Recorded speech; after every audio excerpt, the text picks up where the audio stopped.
Good morning in New York. Good afternoon, sorry. Good afternoon in New York and Eastern North America. Good morning in Oregon, middle and the western part. Good evening in Vienna in Europe, Uganda in Africa, and the Middle East. Good very early and welcome whatever time of day or night for all who are joining us from all corners of the world.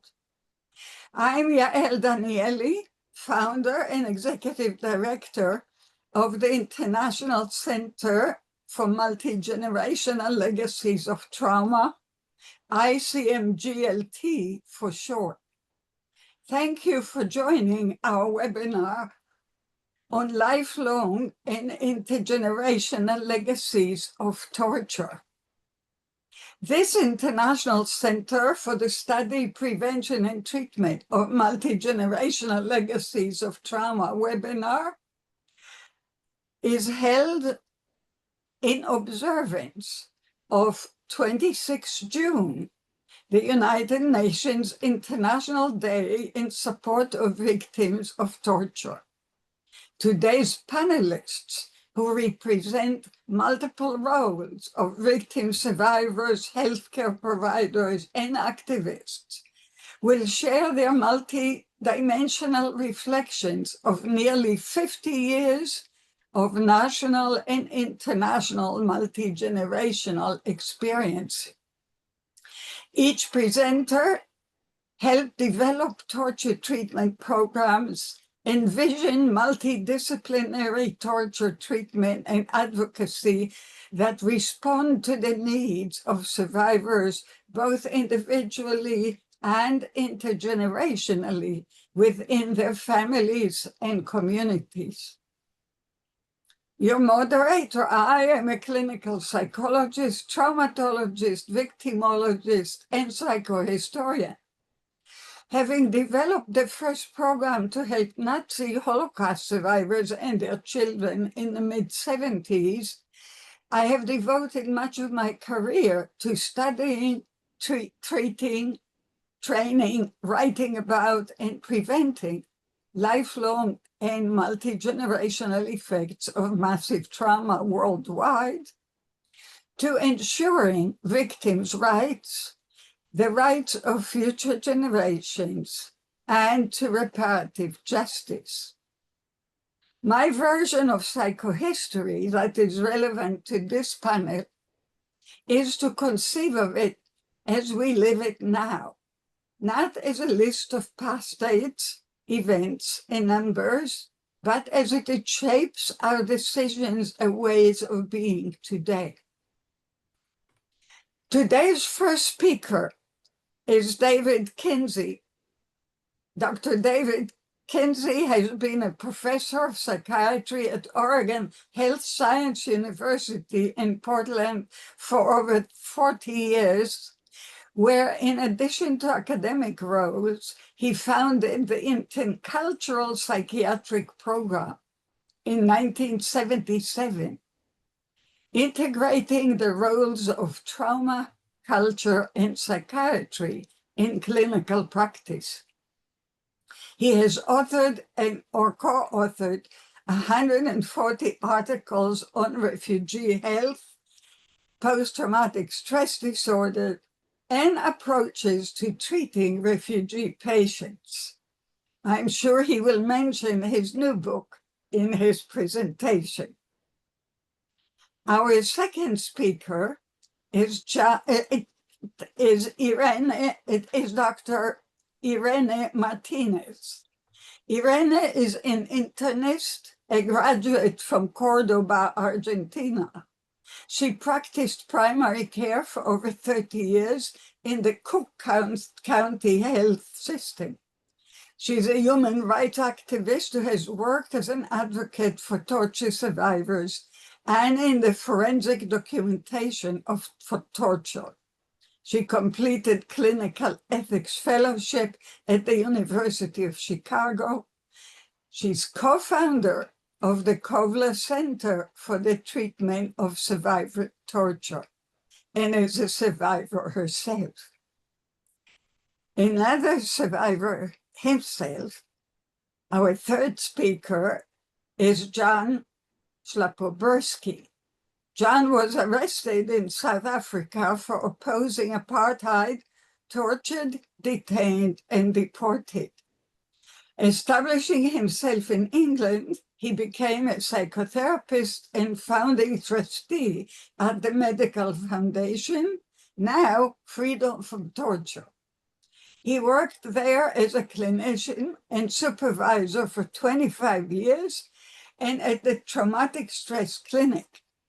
He has a wide consultative practice, teaches internationally, and his publications include quotes, "When They Came for Me, The Hidden Diary of an Apartheid Prisoner." Last, but definitely last, not least, is ICMGLT board member Dr. Mary Fabry, a clinical psychologist. Mary has worked with torture survivors for over 30 years. She was Senior Director of Torture Treatment Services and International Training at Marjorie Kovler Center in Chicago for 12 years. She served as president of the National Consortium, that is United States, National Consortium of Torture Treatment Programs for 5 years. Dr. Fabry now works as an independent consultant internationally on mental health issues related to torture, war trauma, gender-based violence, and HIV.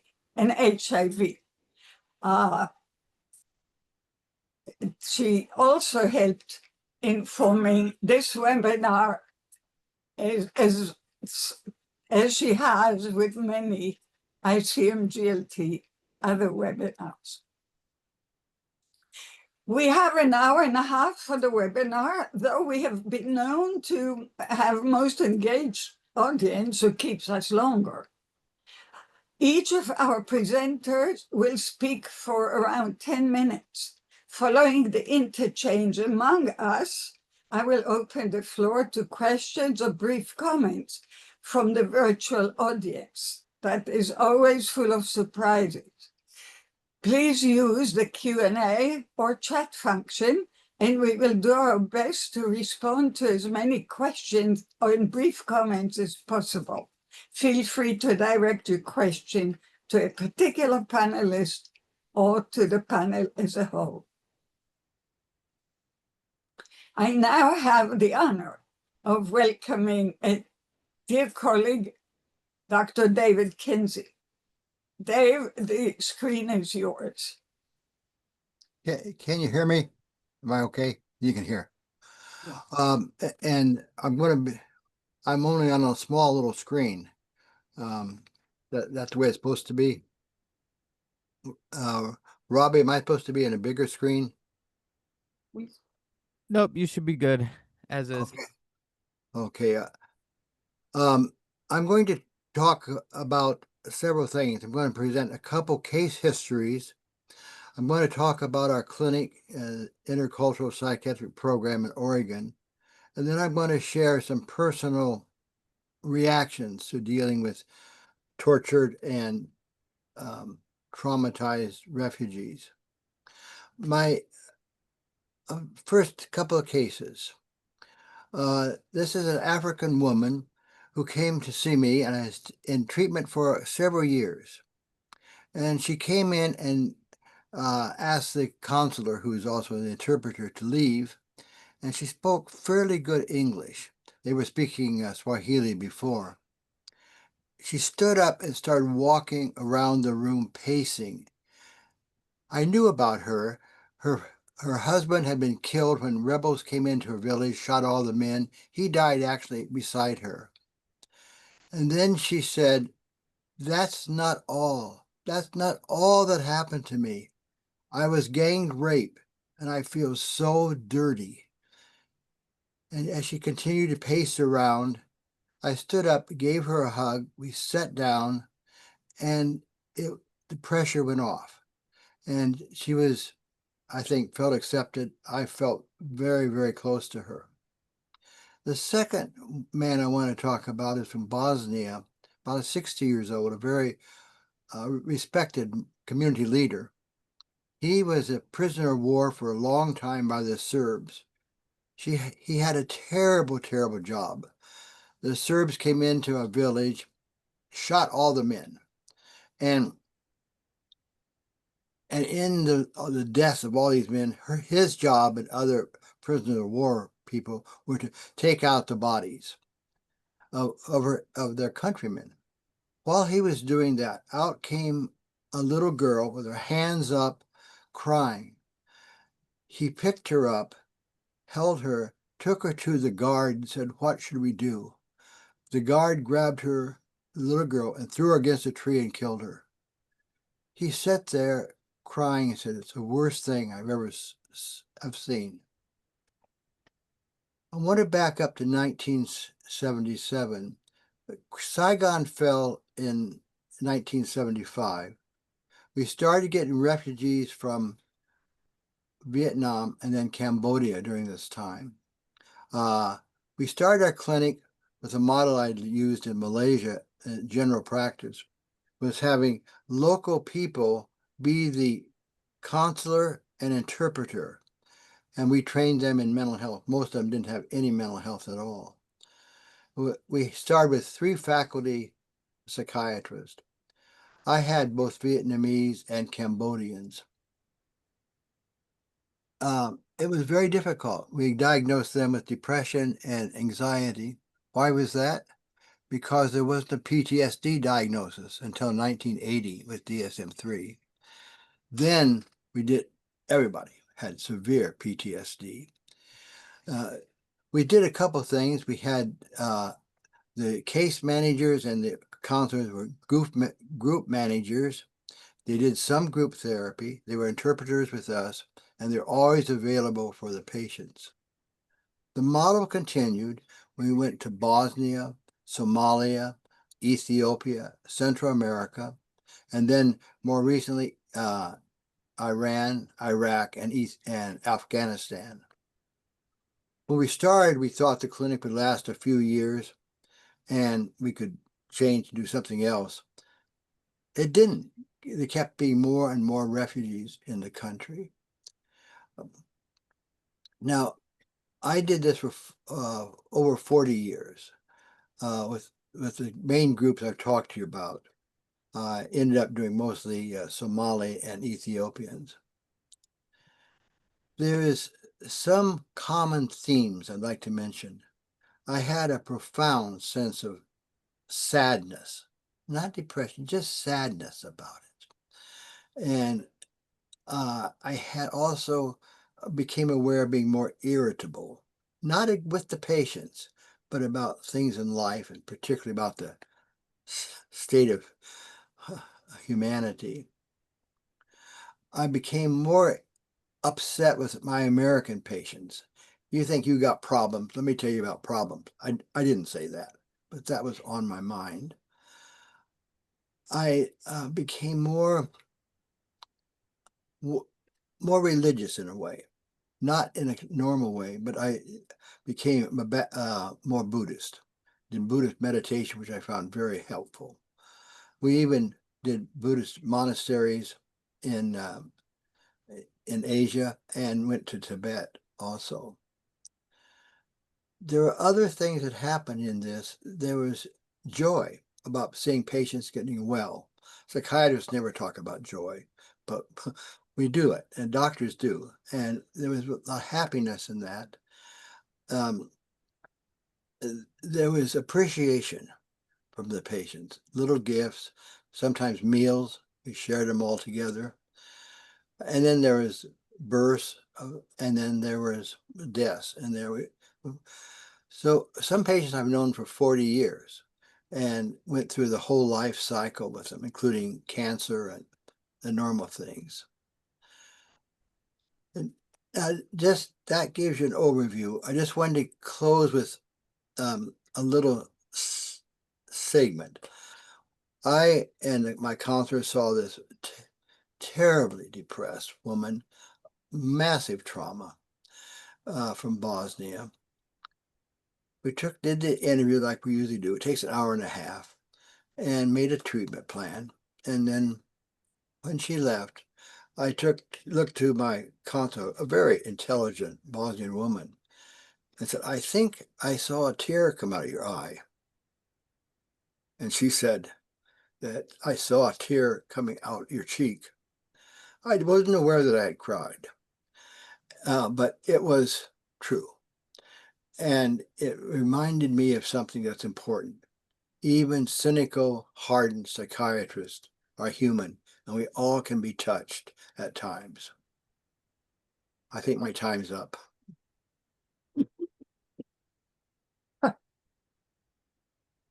Thank you, David.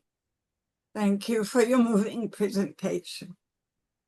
We have many more questions to ask you later.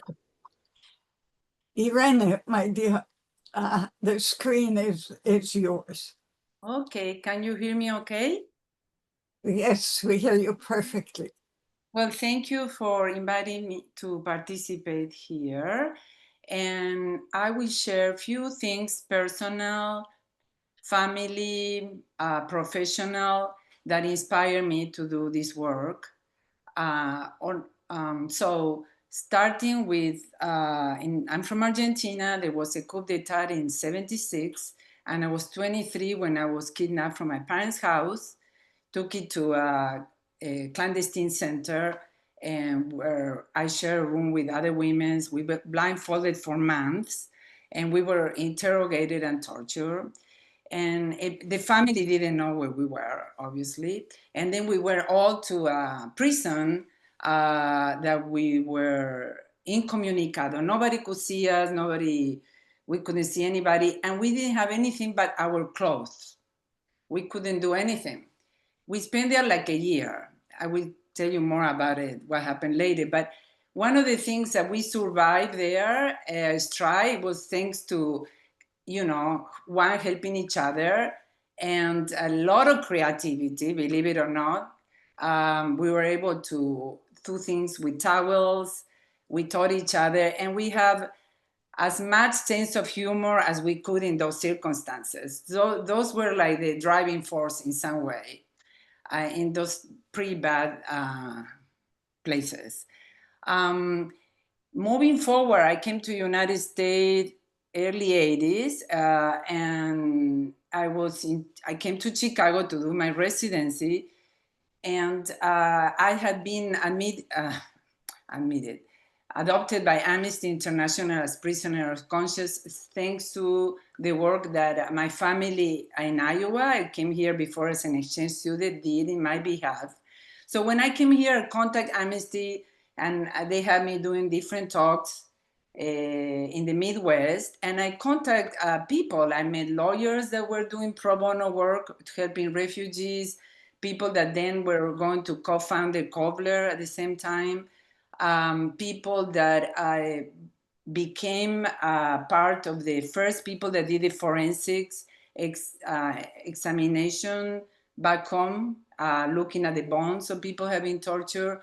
So that talk, we sort of got in contact. I gave several presentations without not knowing anything to the psychological association in terms of trauma in the family. But it was in the emergency room at county where we receive a lot of refugees or foreign people or from all over, that I was encountering a lot of Guatemalans, Salvadorians, Nicaragua, speaking the same language, and knowing what happened, I was able to talk and ask about history of trauma, torture, and we engaged in a lot of good conversations.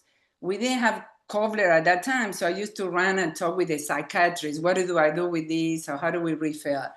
That was a learning experience. But also being at the ER county, I saw the horrible trauma the African Americans go through in this city.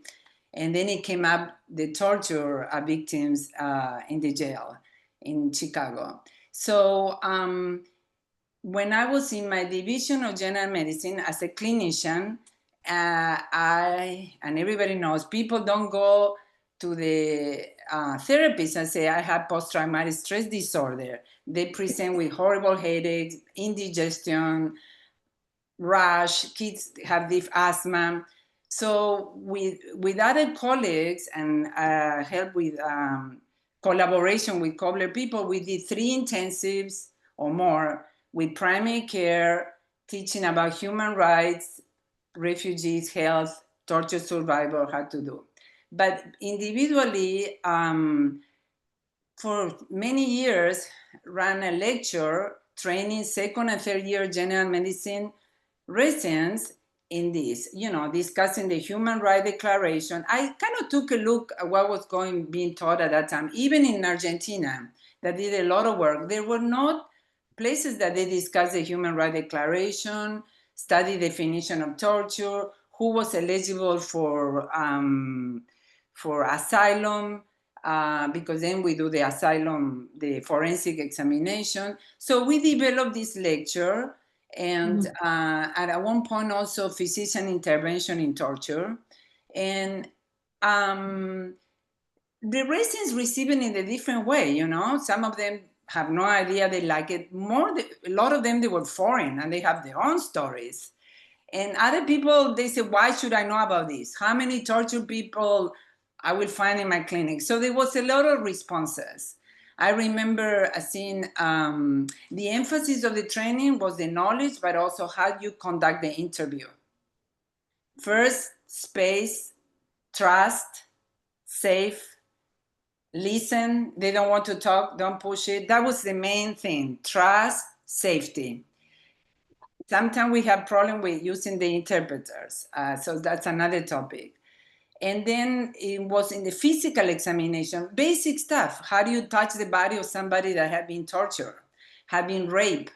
How do you do the physical examination? How do you talk through and with x-rays? We have a patient that was sent from Chile to have a CT scan. He was in the scan and he ran away with the IV. He was scared. Nobody told him anything. So seems banal, but those details, if they put you EKGs and wires, are important for the survivors and for everybody. One of the stories that I have with one of my residents, he interviewed a lady from Africa. I don't remember the country, and he presented the patient to me. And I said, have you asked her if she was raped? No, I didn't. I said, go back and ask her. So he came back to me. He said, no, she wasn't raped. Okay. 3 months later, the patient came back and she said, I went home and I told my family, you asked me if I was raped. And her daughter said, I was the one that was raped. And they have never talked about it. And until today, it's very touching that because, initiated a conversation, which people not always want to talk. Family don't want to ask, but sometimes it's not because they don't want to hear, they don't know how to approach. So as you know, it's a rainbow of possibilities. But that was very healing. Myself, when my father went to visit me in Buenos Aires, I could have visited, my dad cried 5 days in a row. He was a big, strong guy. Oh my God. Every visit he cried. He went back home and he had a heart attack. He didn't die, but he almost died, right? After he visited me. So this, it was very shocking, traumatic for everybody. But he, later on, when I was released, he opened up about his struggles that he had fighting for my freedom. And also he opened up about some stuff when he was a kid. So it's interesting how talking helped.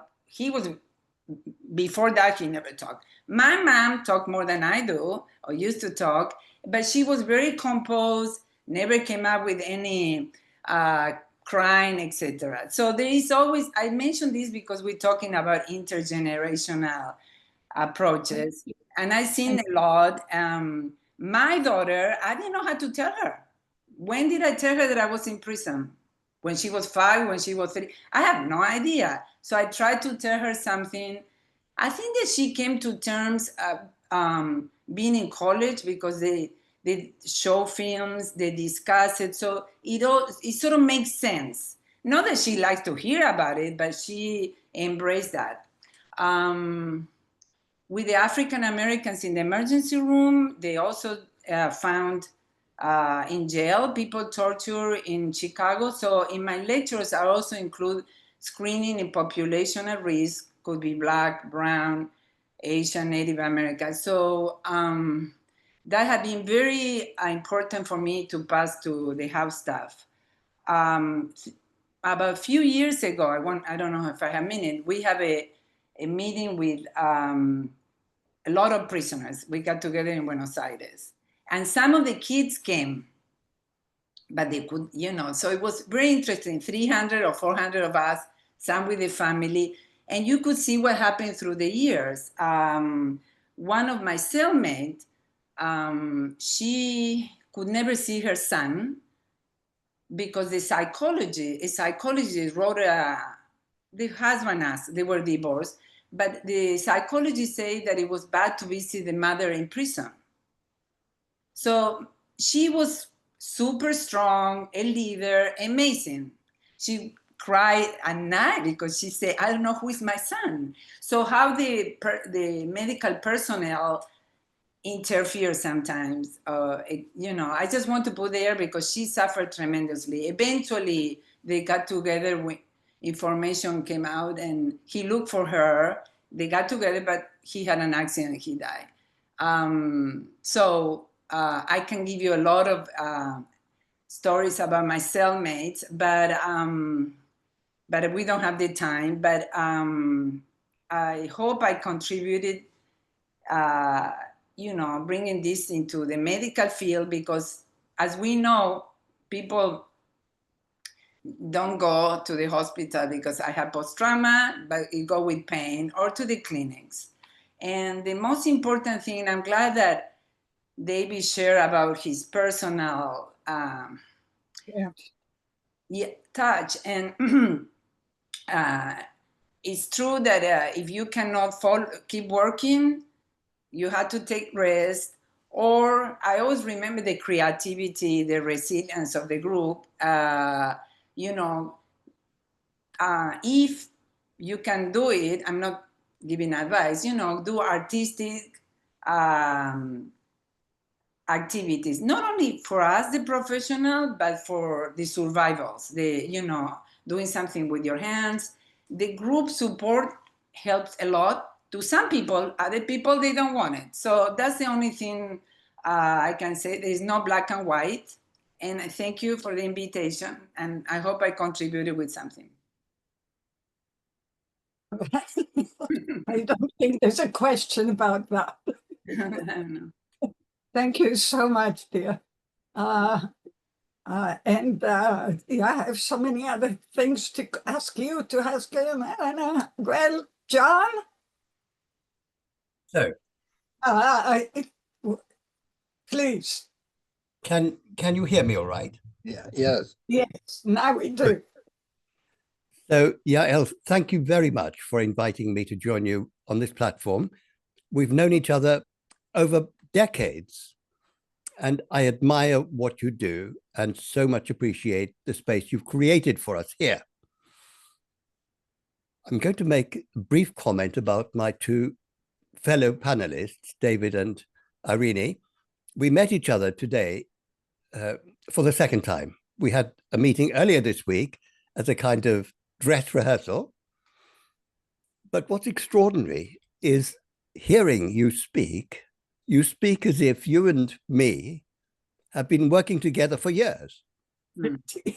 Your working principles, your relationships with the people, your understanding of what's called for and what's required, and what the nature of the problems are that we face. We've been working with these very, very problems. I was myself arrested, detained, tortured, and deported, all within the space of 55 days, out of the blue. One day the police came for me at my university in Johannesburg. I was a student studying psychology and philosophy, And they whisked me away to an interrogation center. And I'll say more about that in just a moment. The experience changed my life completely.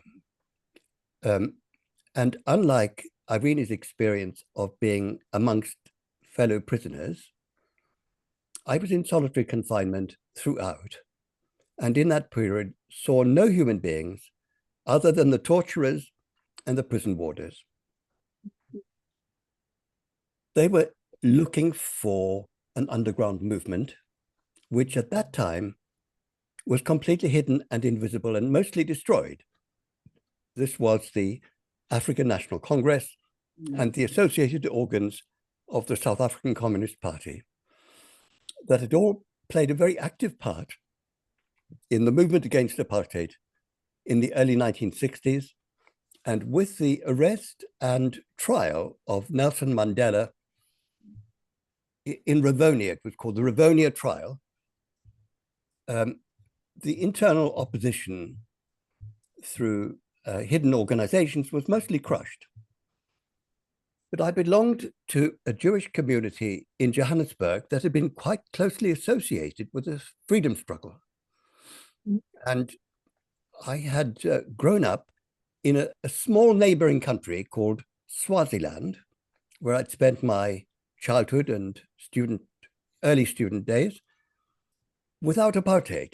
And in Johannesburg, studying at university, I was befriended by writers from the Black community. I was a developing poet and a writer, and so were they. And it was through my association with these people that I got dragged into a very, very cruel and blanket detention, a bit like the blanket arrests in Eastern Europe, when they would just arrest everybody who read a book that had any intellectual content, just in case they could pick up a subversive. And then they would torture half of them and create testimony and use that testimony to condemn the other half. So I was in this kind of position. I'd never met people like the monsters who arrested me. They were scary people, very, very frightening. They didn't like me at all. But there are some funny features to the story too, which I'll share with you in just a moment.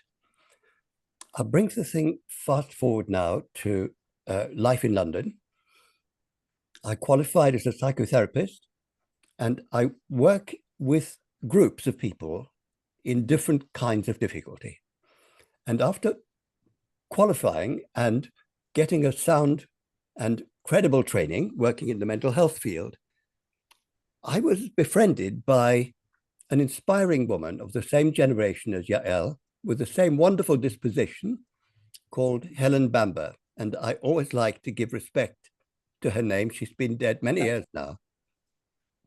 She showed me what I could do with my history. I had no idea there was something useful to be done with this terrible history.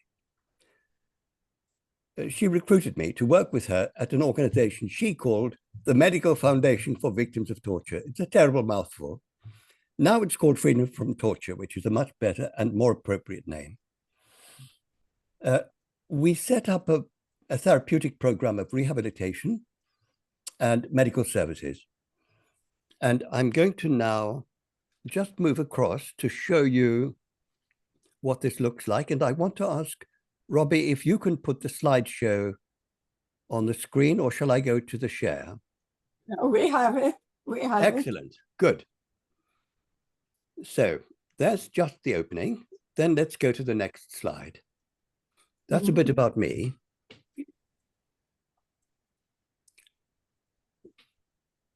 And as you can see, I've been working in this field for most of my professional life. Let's go to the next slide. This is the book I wrote and published in 2021.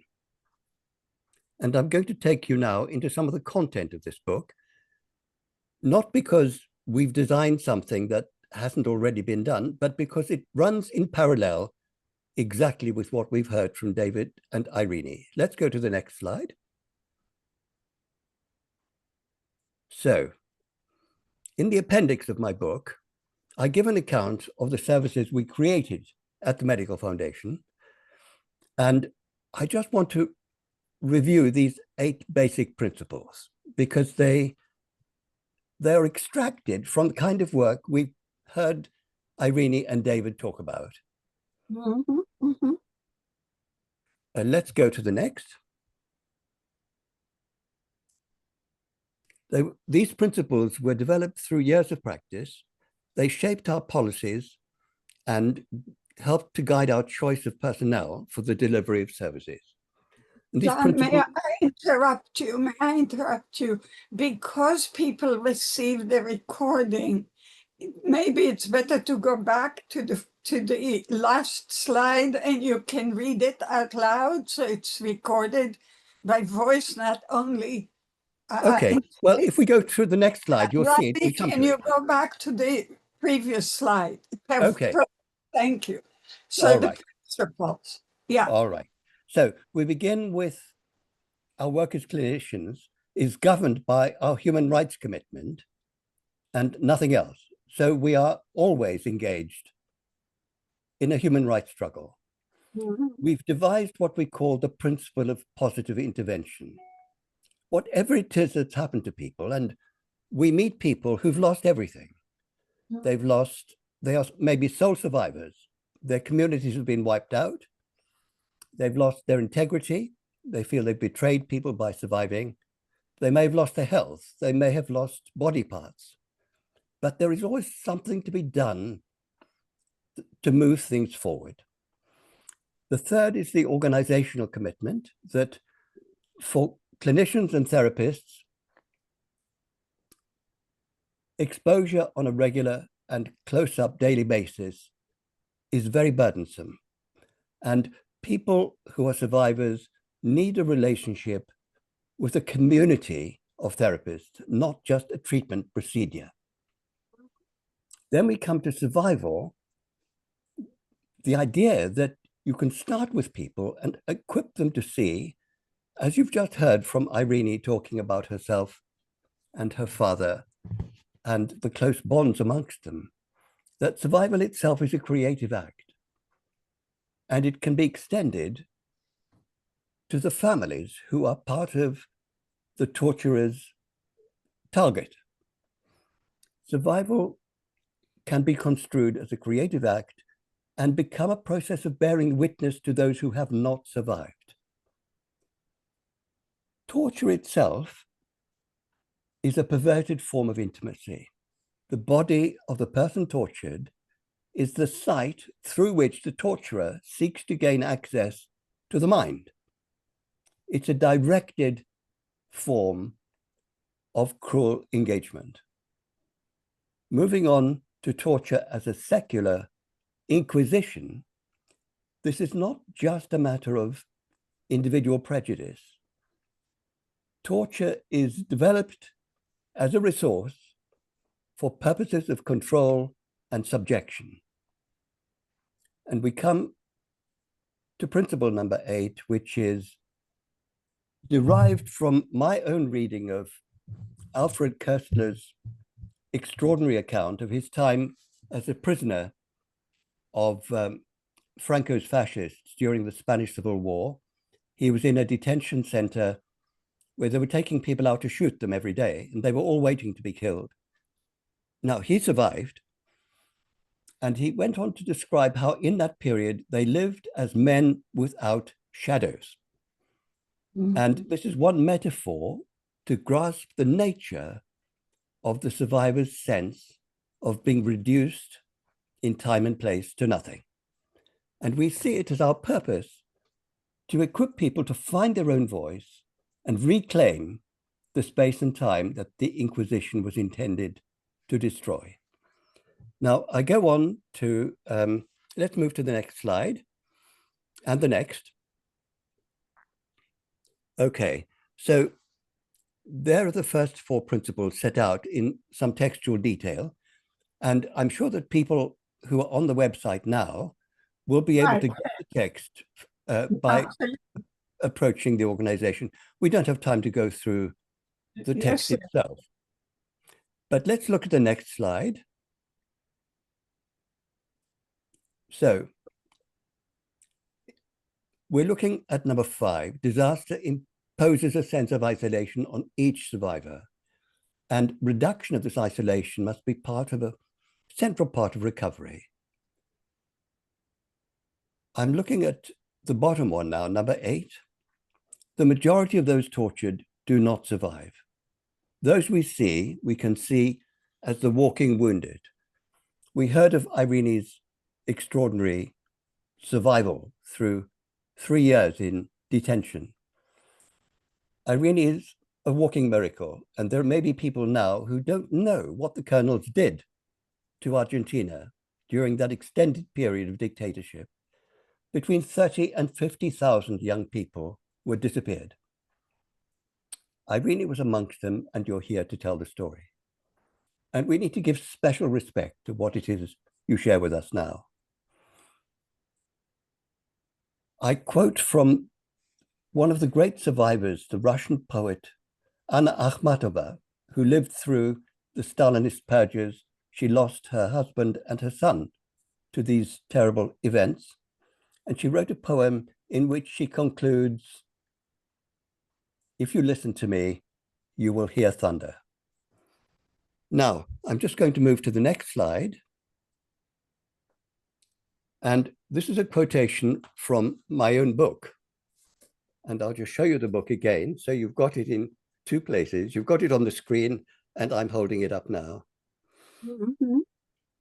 During my period under interrogation, I was kept awake, standing on a brick under a bright light, and a team of 6 interrogators worked round the clock to keep me questioned and without sleep for nearly a week.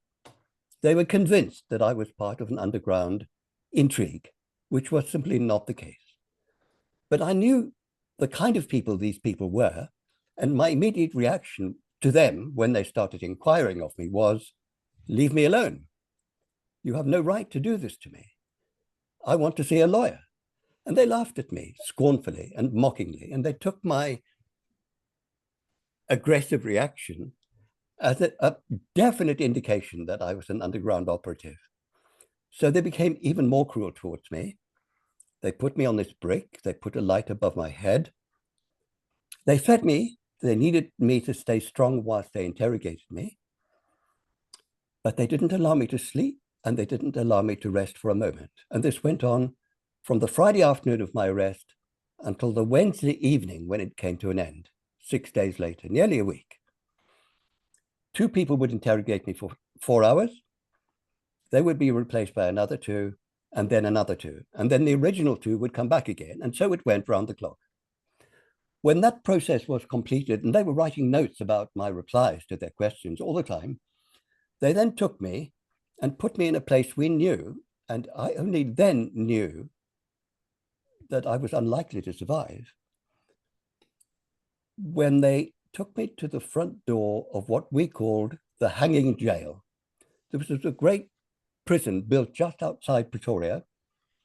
It had been built by the British after they destroyed the Boer Republic, the Afrikaans Republic of Paul Kruger in the Anglo-Boer War, 1901. And they built this big prison to house the Afrikaans or Dutch soldiers who'd been fighting against them. It remains the most notorious place in South Africa, and it is where the executions are performed under apartheid on a regular daily basis. And they took me and put me in a cell very close to the gallows. Now, I didn't know where I was, really. I was very disorientated. I wasn't clear or coherent. I'd lost my bearings, and they put me in this cell, and I fell asleep for nearly 3 days. And when I woke up, I had soiled myself. There were bowls of food brought in by the warders, put beside my bed. Going back, there were about 6 or 8 meals, and they just leave them there. it took me a long time to get my bearings. And when I found out where I was, I saw on the wall an unknown man's name.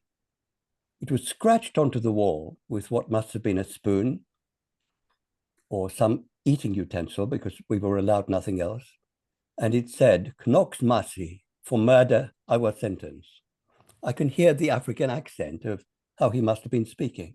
Now, he never finished his sentence, presumably because they took him out to kill him. But during my time in that cell, I had hidden a pen on my body. I'd picked it up off the interrogator's desk and put it between my legs, because they strip searched me every time they moved me around. And in the cell, I took out the single roll of toilet paper I was given. And each day I allowed myself to write a diary entry on toilet paper. And then I'd fold it up and hide it on me, and then hide the pen in another place.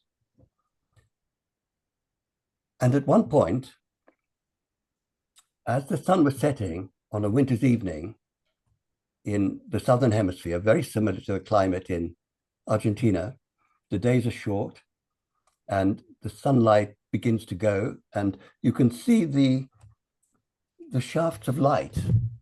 You've got it here on this book, the shafts of light coming in through the barred window. And I looked at this man's name and I wrote this poem. And I'll conclude now by reading you the poem. He moved delicate patterns of imagination through sunlight and birdsong, as mysteriously illuminating as sunbeams amongst tenuous wraiths of smoke. So when he died, much of him was left behind, like a patch of sun cast among many shadows, as if written on a wall, but without a Daniel to interpret it. And I'm sure people will know the phrase, the writing on the wall. It's part of the story in the Bible, in the book of Daniel. Daniel is in a prison. He's the only one who can interpret some writing that appears on the wall of the great Babylonian Empire. And the king Nebuchadnezzar is told, nobody can understand that writing except a prisoner who's in the dungeons. So they bring him out and he reads the writing on the wall, and it says, he reads, Mene, mene, tekel uparsin, which in that ancient language said, these walls will collapse. Your days are doomed. So I took this man's scratching note on the wall as his unfinished fate, left on a cell wall in Pretoria to prophesy the doom of apartheid. Such writing can bring light to the darkest places of human cruelty. And this is our purpose, to bring the light. Thank you. Thank you so much, John. There's so much to add.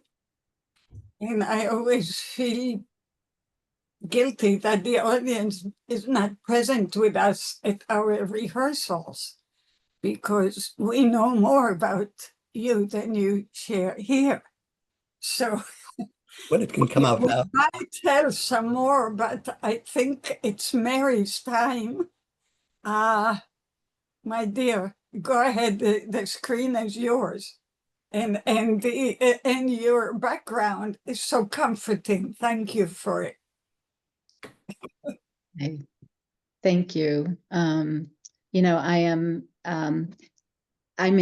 like honored to be on this panel, actually. If you look at the breadth of experience and the time frame of people beginning to do this work, Yael in the mid-70s, David, you know, also in the 70s, John and I in the 80s, Irene, a true advocate. And I'll just share a little story about Irene and I, because we're in Chicago. We were both working at Cook County Hospital, and I had no idea about torture I was a new clinician working in a public hospital, interested in children. And suddenly, Irene, who I had met, who was a young, lively resident, approached me and said, I'm seeing torture survivors in the emergency room. And I thought, what? What?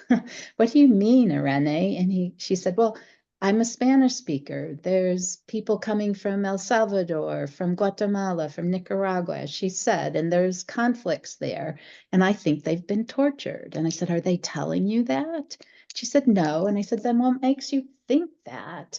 And she looked me right in the eyes and said, because they remind me of me. And that's the way she disclosed to me her history. But then her idea was, I have an idea, she said. How about if in my apartment, you and I meet with them there, I'll interpret for you and you can do therapy. And I was like, no, no, no, no. No, that's not the way for us to approach. And she then, as she mentioned, went on to be an advocate, speaking to psychology groups, medical groups, legal groups. She was a true advocate for torture treatment, for the field that we're all a part of developing. And one of the things that happened for us in Chicago at the Kovler Center, it was basically volunteers. There was, in the very beginning, a half-time director and a full-time case manager, and everybody else was a volunteer. So there were 6 psychologists. I was one of them, that we volunteered to try and figure out, how do you do this work? And I think if we think about it, you know, I didn't know how to work with an interpreter. I didn't know how profound the consequences of torture was. I also was struck with, we're working cross-culturally, right? That survivors are from different countries with different worldviews, with different cultural practices. And I began to learn that psychology has its own professional language and its own professional customs.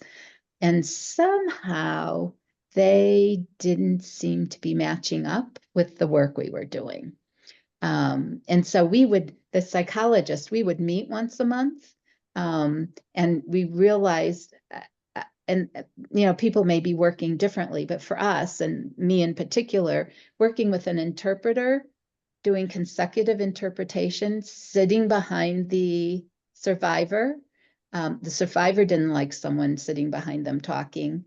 I was always struck with, who do I look at? And so we quickly sort of abandoned the consecutive interpretation. I mean, we moved to consecutive. Continuous. It's called simultaneous. Yeah. Simultaneous, continuous, whatever. We moved to a consecutive, so that everybody had a role.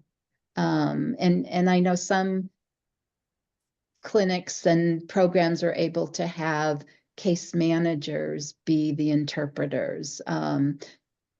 Some programs we did that, but with a lot of clients we didn't.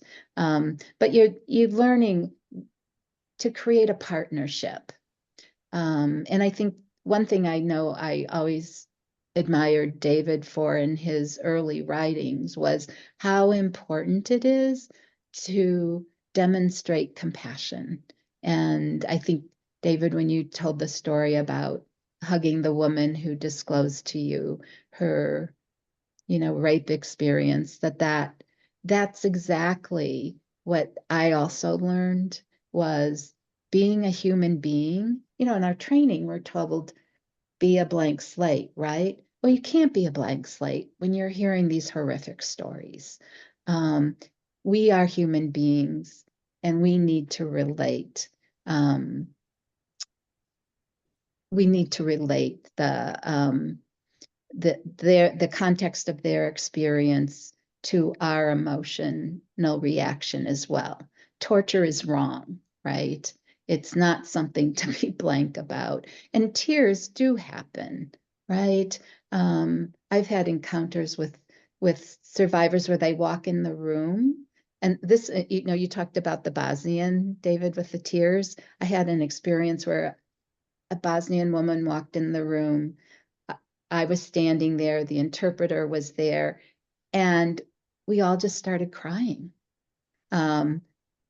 Nobody had said anything yet, but the meaningfulness of us coming together to form a partnership of working together was essential to setting, as Irene brought up, safety, trust, and that demonstration of compassion is so important in developing a plan of working together, because it's a collaboration of working together, and everyone was an expert in the room. I had a foundation of understanding psychology, not about torture, that I learned, but the survivor is the expert in their experience and what they need to be healed. And the interpreter, whether they're not, they may be from the same country or they may not be, but they have the expertise of language and being able to help us communicate with each other. And I know I was working as a staff psychologist at County, and I know that my colleagues there said, that's not therapy. If you're not talking to the person directly, that's not therapy. How do you know? How do you know that the interpreter's telling you that what they're actually saying and they're not? And that's where the trust comes in. It's a trust in a three-way partnership that's so critical to be developed. And then the other piece is the culture, right? Learning how to acknowledge and respect the cultural tradition that people are coming from, their worldviews, which can be very different.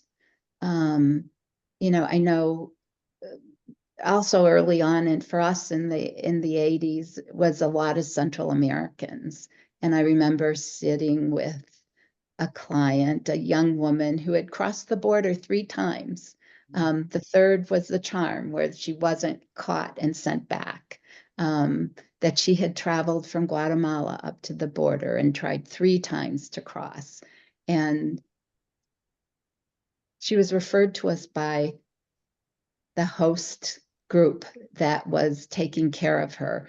And we were told that she lies, she steals, she's not what we expected. And we're like, okay. But then I also learned her history, which was full of abduction, rape, terrorizing. And it's just like, okay, let's see what this is all about. And what we discovered in meeting with this young woman was incredible strength. We learned that some of her lies had been a survival strategy. She had multiple names depending on where she was in the country that she would use. You lie to survive. She also had the stealing was sort of survival as well, because it was all food. And she had experienced severe hunger in her journeys. And so, the family was sort of like, we'll give her anything. Why does she have to steal it? So they weren't understanding the context of her experience. And in one of the sessions when we were sitting, there were 3 of us, she dissociated. And the interpreter looked at me and said, what's happening? Because it was clear. She was physically in the room with us, but she wasn't emotionally or psychically in the room with us any longer. And I just sort of sat back and I observed her and I looked at the interpreter and I said, well, I think she's dissociated. Let's just wait and see what happens. Let's give her some time. And sure enough, and it was a couple minutes, but we were patient and just sitting quietly, allowing her space. And then she sort of came back, and it was clear she was back. And she said, I was just talking to my grandmother. And she then related the message of her grandmother.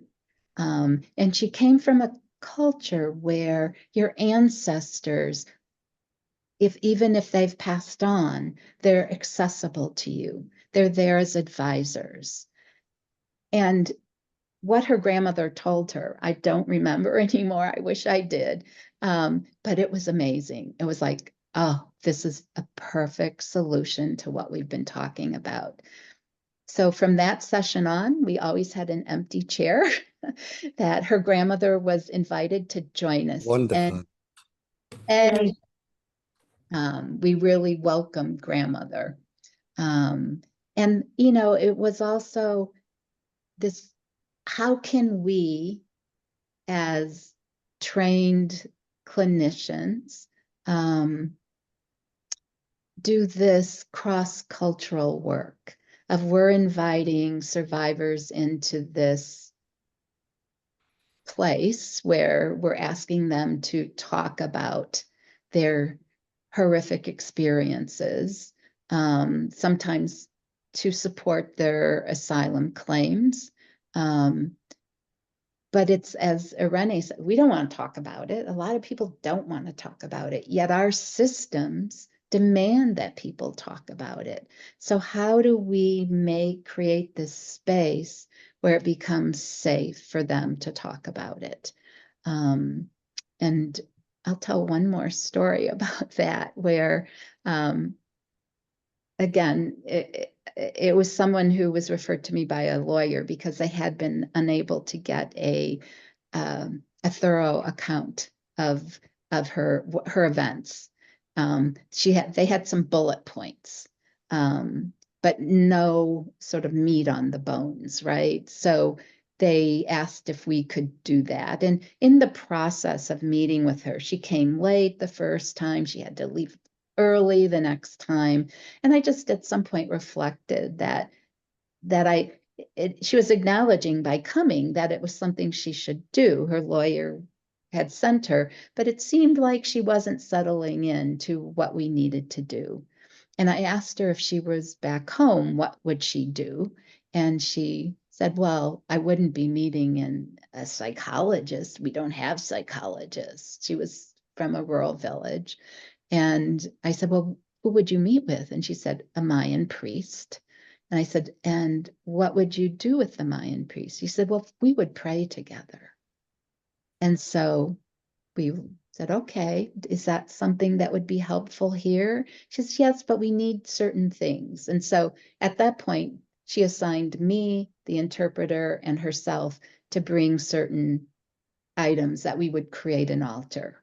And so we created an altar in the office and we prayed. And the thing that impressed me most, I think it brought tears to the interpreters and my eyes, is her prayer wasn't just for her, it was for all of us to have the strength to do this work together. And that was so meaningful, but it wasn't quite enough. She was still having a hard time telling her story. So I asked, what else would be different if you were back home meeting with the Mayan priests? And she said, Mayan priests don't have offices. I said, yes, where would you meet? She says, in their home. So I had this conflict many times over my years of working of what do I do about this?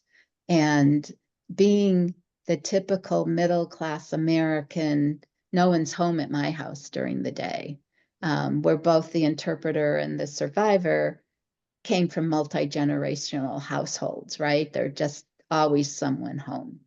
So I was like, okay, we can meet at my house. And so we did. And for 6 months we met. We had the altar on my coffee table. We sat on cushions around the floor, and we worked really hard and came up with a 12-page documentation of her history, which then she was able to get her asylum.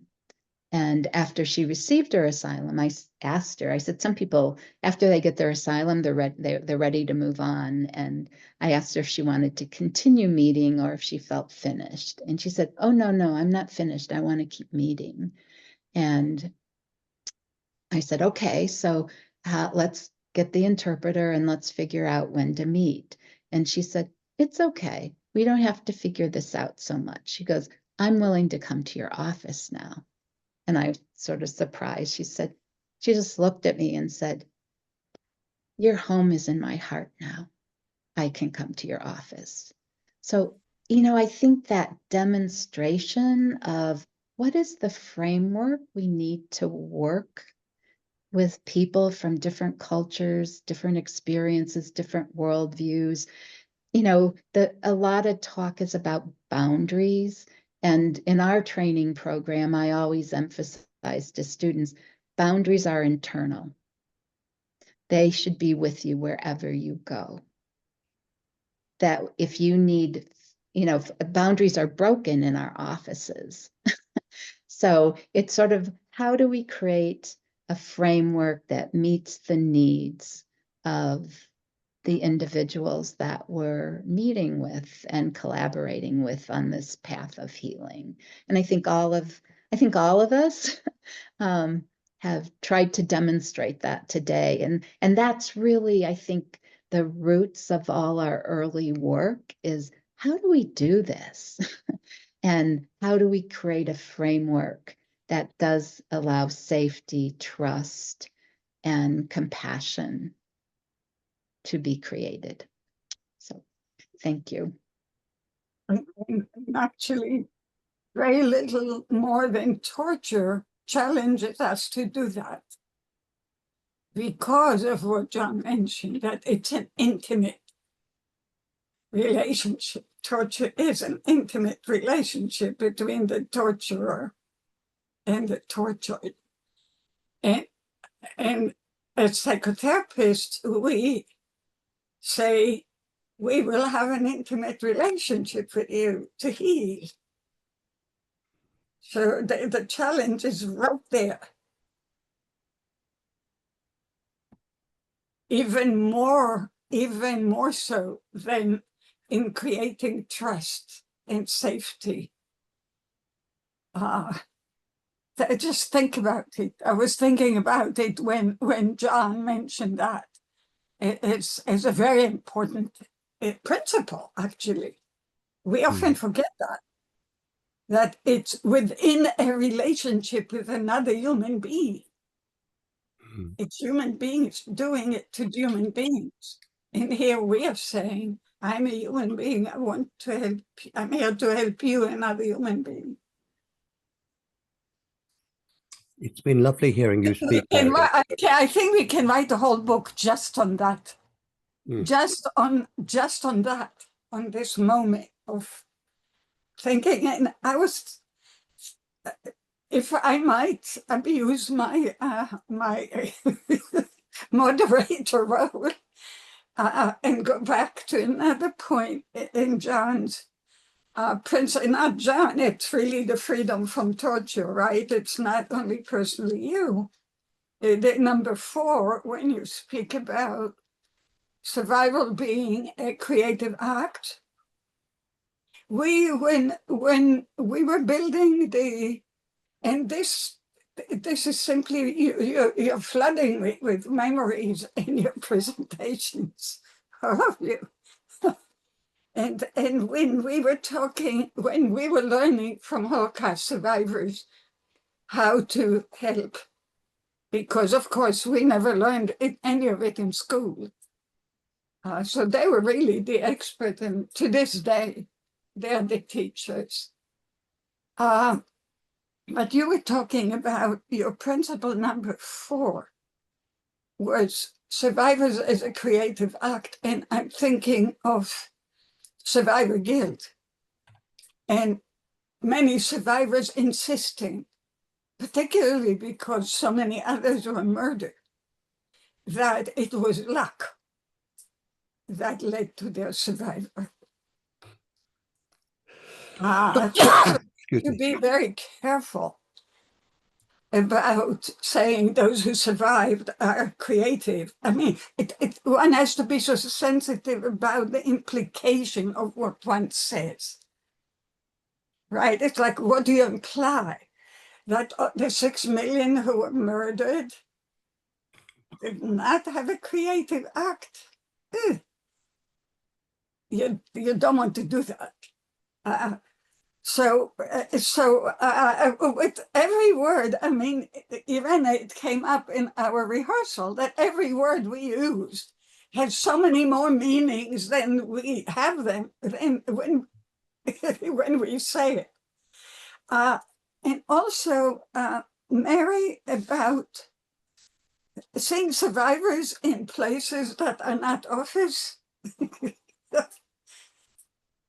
When we built the group project for Holocaust survivors and their children, we did have some hospitals that offered us space, but survivors would have nothing to do with a place that implies that they are sick. Because Dr. Mengele decided, this doctor decided if people are to be dead or alive. I mean, medicine betrayed itself. So that's why we called it group project for Holocaust survivors and their children, not even the word health. It was group because we worked in groups. But this was sort of several years before the mental health profession, with you being the leaders, sort of snuck it into the legitimate professional engagement. But I was wondering, David, you didn't, for example, you didn't mention that in your family, it's an intergenerational commitment, that your sons are also in the business of helping people, and at least one son is even in your clinical practice. John, with your permission, I'd mention and challenge you. You mentioned to us that the most severe trauma you have remained with is the abandonment, the separation, right? You put it in your words. I don't want to use my words. Yet you didn't mention it here. And the reason I would like you to go back to it is, would you call it part of the torture? Well, I'm just trying to think when the regime basically threw you out of your home and family. Yes. Would you include it in your image of torture?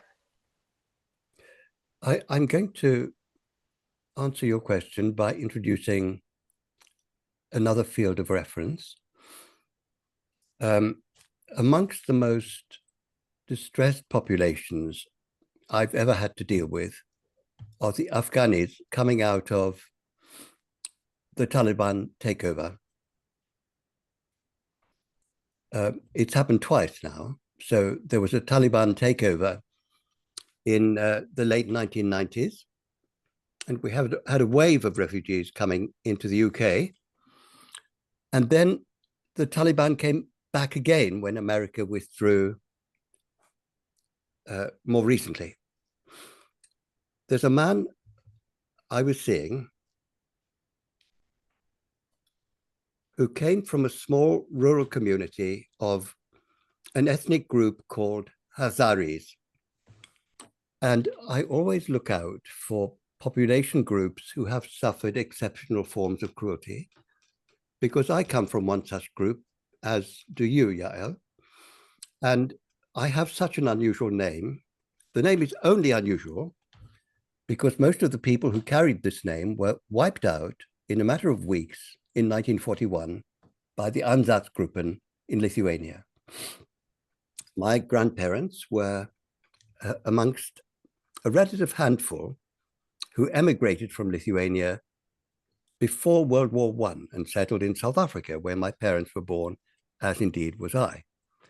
Now, I've been back to Lithuania many times to try to retrieve what I can of this appalling history. But when I met this Hazari man, I was encountering the same severance that my grandparents must have suffered, and that I then suffered 2 generations later on leaving South Africa. This Hazari man was at an Islamic college, many days' walk from his home community, when the Taliban were approaching his village. He got news they were coming. Everybody went away. He went the opposite direction to go and try to find out what was happening to his family. And he met one of his teachers, an imam, who said, "Turn around and come with me.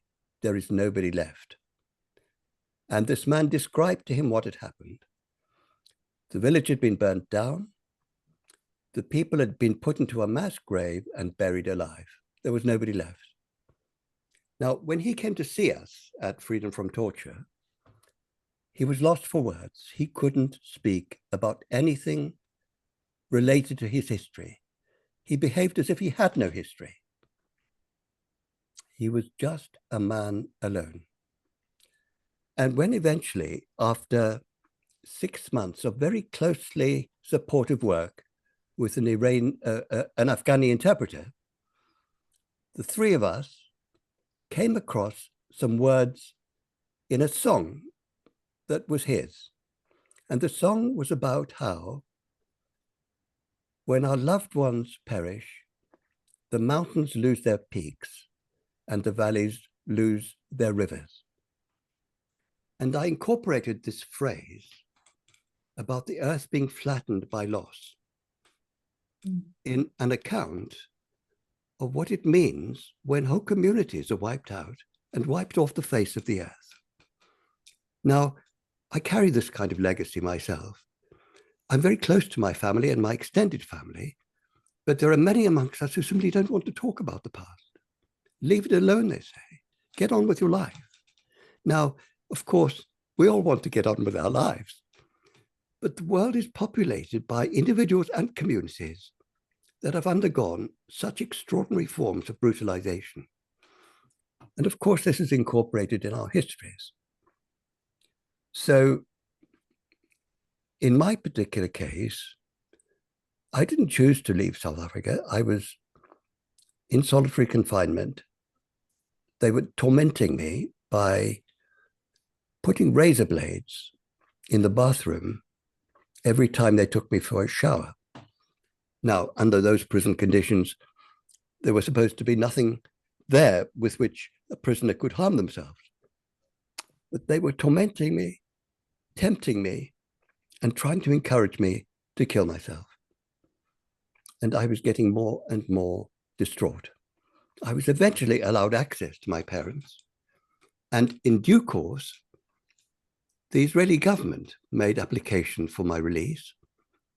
And they came to me one day and said, "We'll take you from prison and release you, providing you agree to get onto a plane and go to Israel in 2 days' time." So there I was on a Monday being presented with an option. And on Wednesday, they came and took me from the cell, gave me half an hour to say goodbye to my family at the airport.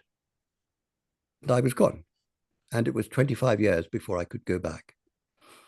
Now, I carry the legacy of that kind of severance in all that I do. And I am so pleased whenever I can go back to South Africa. And I never want to leave. So what I do when I have to come back to my life in London is I collect plants. I've become a kind of botanist. And all the vegetation that was part of my upbringing in childhood is now growing in gardens and pots in London. And I've donated many different kinds of South African trees to those gardens on the west coast of England that face the Gulf Stream and are much warmer and can propagate the kind of things I grew up with. So there are different ways of adjusting to these points of severance. But I think there's a more important couple of messages, stories just to share with you. And they come from people I've worked with at Freedom from Torture. The first, and I suppose the most memorable, is the case of an Azari man from the Azerbaijan community living on the northwest of Iran, where when the Ayatollahs took the country over, they were particularly vindictive in their persecution of this minority group. And this man's family were targeted because his father was a cleric, a Muslim leader, but with a different brand, a different body of faith and custom. He was too dignified and too well respected. They couldn't touch him, so they went for his children. And this man was in Evin prison, a notorious prison just outside Tehran. He was there for 3 years. And he eventually got to London.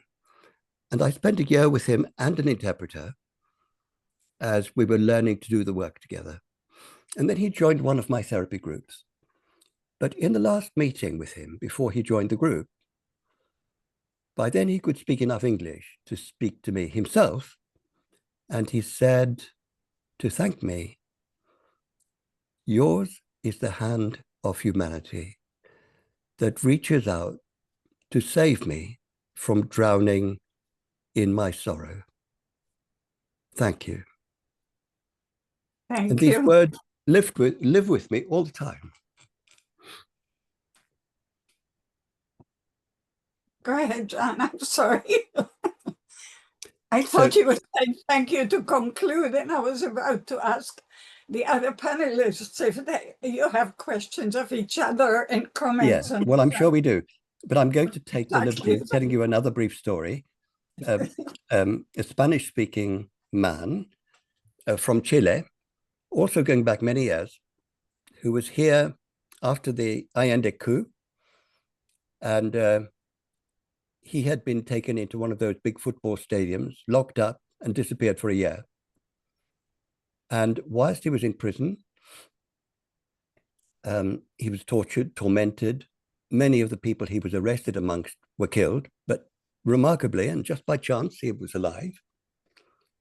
His wife, who was devoted to him as he was to her, had become terribly depressed, and she was living with her parents. And when he was released, he walked down the street, they told me, and looked through the window, and she looked out of the kitchen window and she saw him. Mm-hmm. And she thought this was a hallucination. Mm-hmm. And then he spoke to her. And then she started to cry.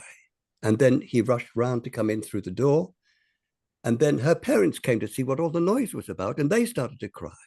And then they brought the neighbors, and everybody was crying. But soon afterwards, the soldiers of Pinochet came looking for him, and they rushed to get away. So they went to Colombia, but at that time there was a fascist government there. They went for them in Colombia. Then they went, I think, to El Salvador or Guatemala. Eventually they came to London. When I saw him, it was to draw up a report for his asylum application. He was a big, strong man. He'd been a trade union leader, and his body was covered with scars. And I was trying to help him and trying to get the measure of his history, but it wasn't easy, and I encouraged him to bring his wife.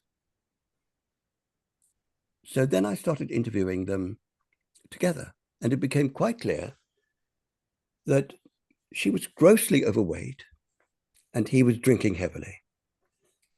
This turned into much more a therapeutic process than a simple asylum report. But then they said that their beloved daughter, then 6, who'd been born in one of their third countries, I think Guatemala or Colombia. She'd been living a normal life in London and going to school. She could speak English like neither of them could. All our work was done with a wonderful Argentinian interpreter who actually came from Cordoba himself, who we worked with very closely. And they said their daughter was now not able to sleep and she was bedwetting. So I said, bring her in. Let's make this a family process. So she came in, this little thing, with good English, bright eyes, and she sat down with her parents and she said she's come with a message from her grandmother all the way back home. Her grandmother wants to know why I'm talking to her parents and making them cry. And I should stop doing this because they've had enough tears. And she was quite aggressive towards me, as if she was protecting her parents on the grandmother's behalf. So followed what I call the story of the Casa Encantada. I knew by then that she liked ghost stories, this little girl, and the mother would go to the library to get stories for her. And we said with the interpreter, this is compressing months of work into a few short statements. Do you know people who are worried about haunted houses? And she said, well, yes, I read ghost stories all the time. But she said, you know, really, there aren't really ghosts. So we said, me and my interpreter, well, what do you say to somebody who's really, really worried about a haunted house? Well, she said, you take them to the house in the daylight, so you don't have to turn on the lights, and you go walking around the house, and you look in the cupboards and the doors, you open up everything, and you say, look, there are no ghosts. And then what you do if they're worried there's a ghost in the cellar? Well, she said, you go down in the cellar, you turn on the lights, you show them there's nothing to worry about. And what about the attic? Well, she said, you take them upstairs, you shine a flashlight, you see, look, there are no ghosts. So then we said to her, well, that's what we're doing with your parents. Mm-hmm. And your parents will soon be living in a house without ghosts. Mm-hmm. You'll be able to have a good life. And that's the story of the Casa Encantada. It's another way of talking about what we do. Thank you. Thank you. Thank you so much. David, we haven't heard from you for a long time. What thoughts and feelings and impressions or questions do you have? The other panelists, please. Psychiatrists can be silent for a long time. At one time, I was in a Buddhist retreat for 10 days. We couldn't speak. And then we could speak, and I found out I had nothing to say. So it's something like, it's interesting to hear. But if anyone would like to ask questions, I'd like to answer, but I don't have to say anything. But if you would like to. Well, I am struck by was there anything that another panelist said that perked that enlightened you or made you curious about something or surprised you? Or what surprised you in your own career? Well, it's so different. We had a whole hospital force of help. Our people actually wanted to see a doctor. Everybody, the doctors still had a good reputation in those days, and so so actually we put on our white coats for the first couple of months just to show that we were doctors, which is interesting because they had a lot of the people weren't tortured by at first. By official torturers. They were tortured by the army or just random shooting. I did have a memory of when I was a doctor in Malaysia, and I was a doctor for the Aborigines, and we went to Aborigine villages, and they're all talking and laughing, and they saw us, me and my interpreter, and they just quiet. And we sat down and said, "Do you have anybody sick?" "No, nobody's sick." So we sat down, the men in one person place, and they lit a cigarette. We all smoked it and just sat there and quietly for a while. And then one person, old man, said, "There's somebody sick. Maybe you could see them." And he was a chief in retrospect. But we saw his wife, who had terrible pneumonia. And we treated that, and then they lined up. We passed the trust issue, and then they all lined up, and they were sick as a dog, and we treated them. But the time of just sitting and waiting for, without torture, but just people who didn't know us, worked, and it worked very well. Hmm. My other thoughts is, I saw a lot of patients. I've seen over 2,000 torture victims over the 40 years. I am always surprised that I don't know everything about them. They always have secrets. And I respect that. They don't tell me everything. I'm also surprised how people of different cultures and I can relate in a human level. Now, our counselors are all from the same culture and give me a lot of help. And it's very gratifying to help people. They are very appreciative. They're not quite, the torture in Somalia and Ethiopia was systematic, and in Bosnia. It was a good experience for me. I had a lot of other things, research and writing and teaching, but this part of my life for 2 days a week was the most meaningful for me. And I learned a lot from it, and I appreciated it. I was always changed.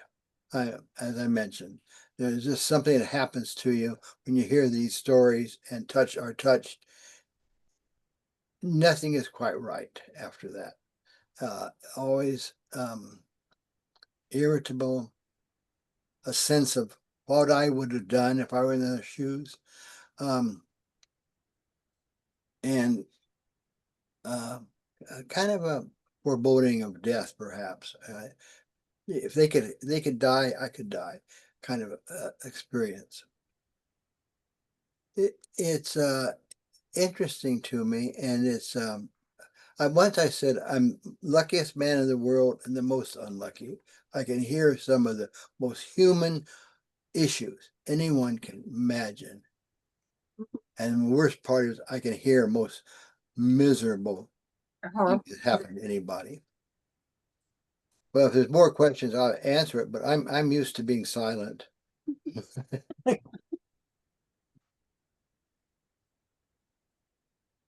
We accept that, and we love what you have to say too. Thank you. So thank you. Thank you, Irene. Did you have any? Well, Clearly the memories Mary shared, you were delighted. I forgot to mention other stuff, but one thing that I remember, well, in the jail, I was kind of like a doctor. I was almost a medical doctor at that time. So I listened to a lot of problems, and most of the people have a lot of digestive problem, but the food was horrible. In one of the things that I mentioned in the last talk that I think I like to share, that how we spend 19 hours in a cell, each of us, white and gray. We only went to the patio half an hour a week, which it was terrible. But I mentioned before, and I want to say that one big deal for everybody was to have perfect eyebrows. And I don't know if it was therapeutic, but can you imagine in that situation, but everybody had to have perfect eyebrows and we didn't have anything. So somebody managed to pick up something. We used to call it the dancers, the bailarinas.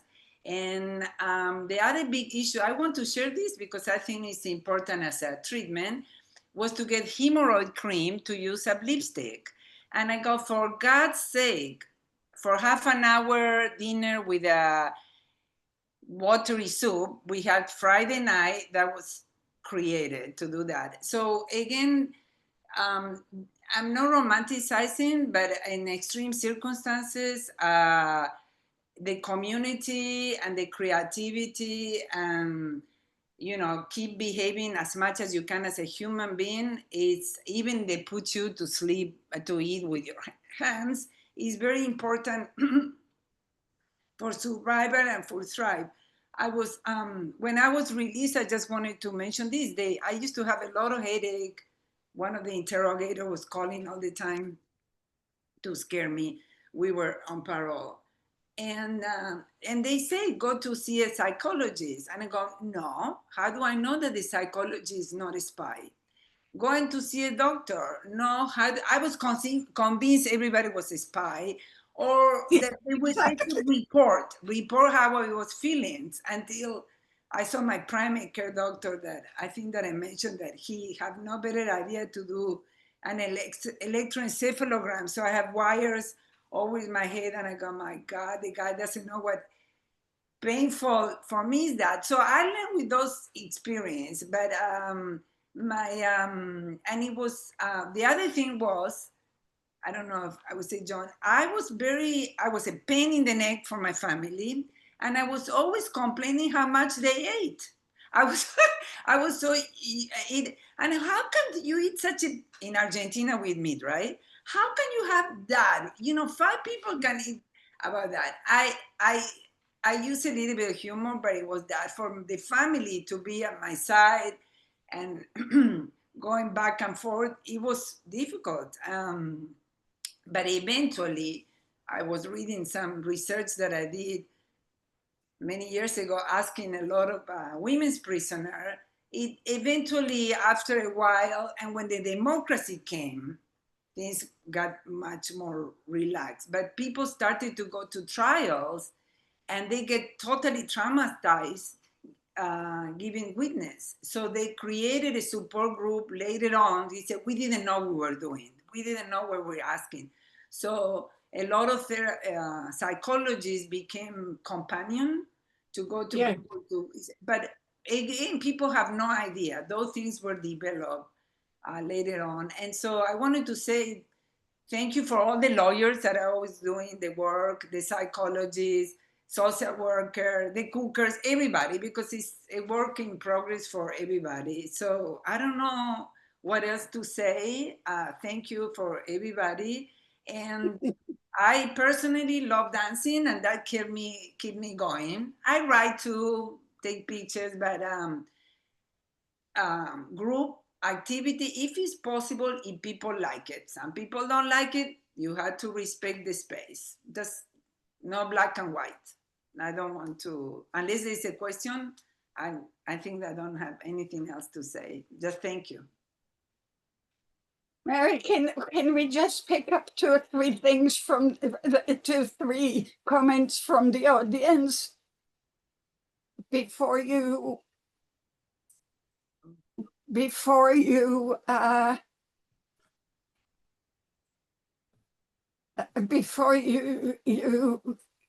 sort of give your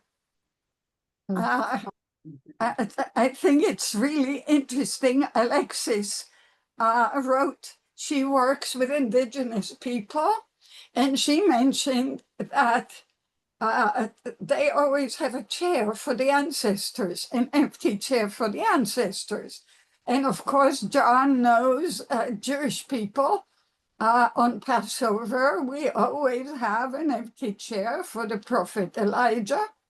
And since October 7 in Israel, in many Jewish homes, we have an empty chair for the hostages who are still, in the dungeons of Hamas. So again, we can write a book together about empty chairs. How full the empty chairs are. Thank you, Alexis. Please be in touch with us for our Indigenous working group. That would be most welcome. Let's see more. Oops. There are a lot of thank yous, especially for the intimate openness of this panel. Yes, I feel blessed. Indeed. And the intergenerational reflections. Terry, there is so much more indeed. Thank you for saying that. And Linda McDonald, who has her own book, and please, Linda, send it to the library. She works with women who had been raped, and they view rape as torture, she and her colleague. So please send us the book to the library, as I'm again asking David and John and Irene for all of your work should be in our library. What's your address? What's your address there? Sorry, David, go What's ahead. your address? I can send some things. The address? You want a physical address? Yeah, because I have books. You have to send them. You can't. Oh, absolutely. I will definitely send you the address. Okay. And we are beginning also the physical library. We actually have a physical library. So it's truly extraordinary in Manhattan, in New York. Wonderful. People, So be sure. all of the people you spoke about who have come here as refugees, as seekers, etc., can actually have access to it. Be sure we all get the address. As well as people who call themselves experts and as well as actual experts. So, yeah, there's a lot to learn. And also, if you don't mind, I myself put in the chat for everybody the principles of self-healing that I wrote based on our work. So please use that, and I can also email it to people. So we have two amazing challenges to write 2 books or 3 based on this webinar alone. And Mary, we might want to have an ongoing working group on torture. We are doing it anyhow. So Mary, go ahead, the floor is yours. You want parting words now so we can wrap up? I want you to say whatever came to mind while other people were talking, and did anything surprise you? And if you know. I don't think there was surprises. It's more of what a rich foundation the torture treatment field has. And I think none of us set out to do this work, right? And today there are young professionals who that's what they want to do.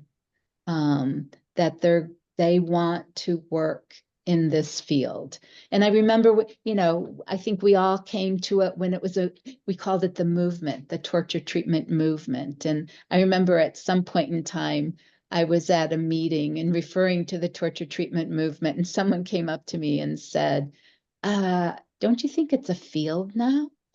And I think, I think all the writings that have accumulated over the years and the lessons learned that are shared through these writings and teachings are really, it's important to acknowledge them. I think roots are important to acknowledge and Absolutely. Yeah. And even though we now have the field of trauma, the field of torture treatment, the field of this, the field of that, it's so important to speak with the creators of these fields, because part of what we keep realizing is that some of the questions are still our questions. It's not like we have answers for everything. And so please don't keep thinking, don't think that you're just coming to get a course and there's 1, 2, 3, 4, 5 and you know everything. What we're learning here is you have to remain open. You have to listen so carefully with all of everything you are. This is what astonishes me most. I should have used the word astonishment rather than surprise. How many times we still ask the same questions. And so one of the reasons I sent the principles of self-healing is at the entrance to my office used to be a quotation from Bruno Bettelheim, who's a very famous Holocaust survivor. And actually, he used it as a footnote. I'm crazy about footnotes. I think sometimes people write a whole book, and what's important is the footnote. So what he wrote was, what cannot be spoken about, no, what cannot be put into words can also not be put to rest. And if it is not, the wounds continue to fester from generation to generation. That's nicely put. Yeah. That's I very sent it important. to you. Yes, I will send it to you. I have it on one page for the whole world. And I Please. say it to everyone. Yeah. Because now, of course, there are limitations to that because some of us who work internationally work with cultures for whom words are not the main medium of communication or healing. Okay? But at least in the verbal cultures, it's absolutely the case. And while I'm very respectful, I hope I remain always respectful of where my patient needs to be. I really do believe that putting things into words help. And not keeping secrets help. Unless the secrets are used to hurt somebody, and they might. But even then, you can learn how to say it so it doesn't hurt. Or you cry together. But there's one, Lois Bernard wrote here, yeah, hello, anyone, if there's only luck, how does the survivor avoid despair? See, again, you use the word only, Lois. You heard the word only. It's not only luck. But, and please, I've written a great deal about survivor guilt. Maybe it's time to have a webinar on survivor guilt and what it means and what it does to the therapists, etc. So it's not only luck, but what survivors, when survivors say that, they say that to remind all of us that those who were murdered might have also tried to be creative to survive. They did everything to try to survive. It's not like you're the creative one and they were not. Okay, so what I'm saying is we have to be profoundly sensitive to what our words say and what they imply and what our words don't say. So, sorry, I guess I'm very inspired by John's poetry and very moved by this panel, by this webinar. And so I promised that we would, each one of you, we will say goodbye with the last word. So if you have a last word, let's start from the end. Mary, your last word. Unless you want to say something before. Go ahead. No, I'm just very happy to be on a panel with all of the co-presenters. I have a lot of respect for all of you and have known you for years, except for John, and I look forward to meeting you soon.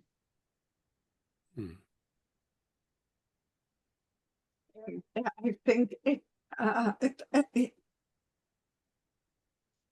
John, your last word. I don't think there are last words in subject matters of this kind. We're always in the middle of something Thank you. shocking, bewildering. We shouldn't have to exist as a profession, those of us working with torture survivors. The practice of torture is itself a disgrace against humanity. And I think our job is not only to help survivors recover, but to stop the perpetrators. This is something, it doesn't happen by itself. It's planned, it's deliberated, and it's the torture of human beings is part and parcel of a strategy, whatever the strategy may be. But I think we can adopt the principle that those who restore a human life are restoring something for the whole world. And those who destroy a human life are damaging the world itself.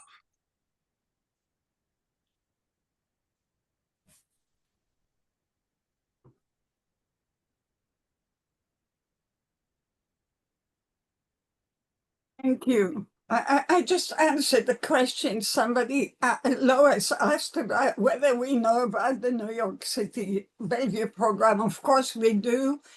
Please review all of our June 26 torture-related webinars. They are in at least 2 of them.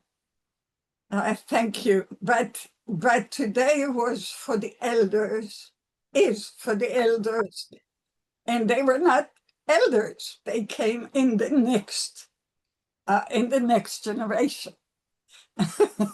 So, Irene, please, whatever. Well, thank you for inviting me. It was a pleasure, honor to be with you. And I will say, let's stop torture. I hope it never exists anymore for the human being and for Mother Earth, because, Pachamama, we're doing terrible things for nature, but now this is for human beings, but for everybody. That's the aim, to stop torture and abusing humanity. But thank you. This has been really a pleasure. All right. Thank you. Glad. And Dave, you have the last word. How do you like that one? I don't like it.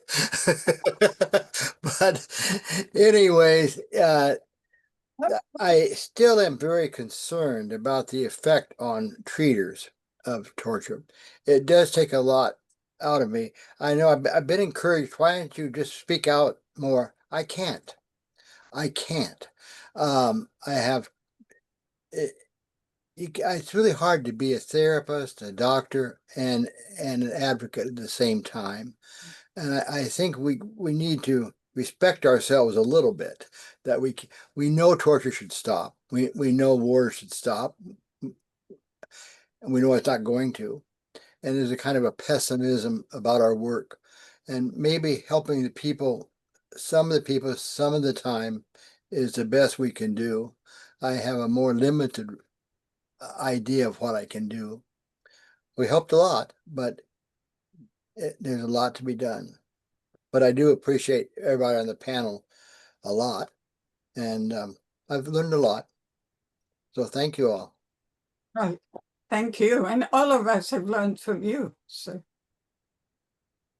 I've just been looking up your publications, David, and you are really an architect of the field.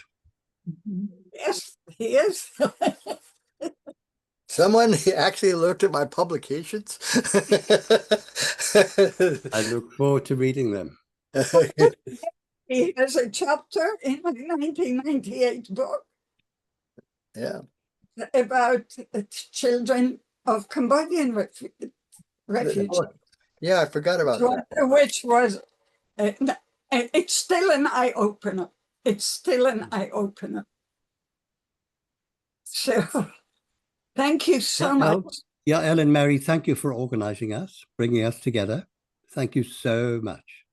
Yes, and maybe we'll find a way to continue. Think about it. I hope this is not the last opportunity we have to share a Yes, I platform. think so. Thank you so much. Irina, what a pleasure to meet you. And Mary, as always, thank you. And John, yeah, thank you so much. Just keep going and take good care of yourself, please. And Okay. to you. And to you. I am hungry, so I'm going to leave. Thank you all very Yes, yes, we're hungry too. I didn't have lunch yet. Okay. It's noon here. You mean you have other needs? Bon appetit. Bon appetit. Yes, other needs. What you do? All right. Bye. Love you guys. Thank you. Thank you. Thank you.